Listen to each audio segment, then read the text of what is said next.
തൃശൂർ കടങ്ങോട് സ്വദേശി ഇന്ദിരയ്ക്ക് ജീവിതം തിരിച്ചു കിട്ടിയ സന്തോഷമാണ് ഇപ്പോഴുള്ളത്. വർഷങ്ങൾക്ക് മുൻപ് KSFE-യിൽ നിന്നെടുത്ത ലോണ് കുന്നംകുളത്ത് നടന്ന അദാലത്തിൽ എഴുതിത്തള്ളിയതിന്റെ ആശ്വാസത്തിലാണ് ഇന്ദിര.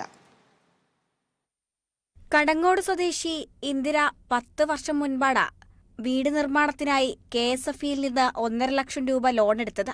പഞ്ചായത്തിന്റെ ഭവന നിർമ്മാണ പദ്ധതി പ്രകാരം ലഭിച്ച 2 ലക്ഷം രൂപ തികയാതെ വന്നതിനെ തുടർന്നായിരുന്നു വായ്പ എടുക്കേണ്ടി വന്നത്. ഭിന്നശേഷിക്കാരനായ മകൻ പ്രേംകുമാറിനും അസുഖബാധിതനായ സഹോദരൻ രാധാകൃഷ്ണനും ഇന്ദിരയുടെ സംരക്ഷണത്തിലാണ് കഴിയുന്നത്. കുറച്ചു നാളുകൾക്ക് മുൻപ് വരെ സമീപത്തെ ചായക്കടയിൽ സഹായിയായി ജോലി ചെയ്ത് ലഭിക്കുന്ന തുച്ഛമായ വരുമാനത്തിലാണ് ഇവരുടെ ജീവിതം മുന്നോട്ട് കൊണ്ടുപോയിരുന്നത്. ആരോഗ്യസ്ഥിതി മോശമായതോടെ ഇന്ദിരയ്ക്ക് ജോലിക്ക് പോകാനാകാത്ത അവസ്ഥയിലുമായി.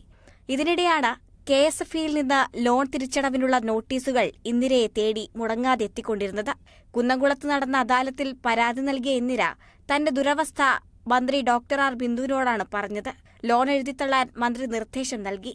മന്ത്രിയുടെ ഇടപെടലിൽ വലിയ ഭാരം ഒഴിവാക്കി തന്നതിന്റെ ആശ്വാസത്തിൽ കണ്ണീരോടെ മന്ത്രിയോട് നന്ദി പറഞ്ഞാണ് ഇന്ദിര മടങ്ങിയത്.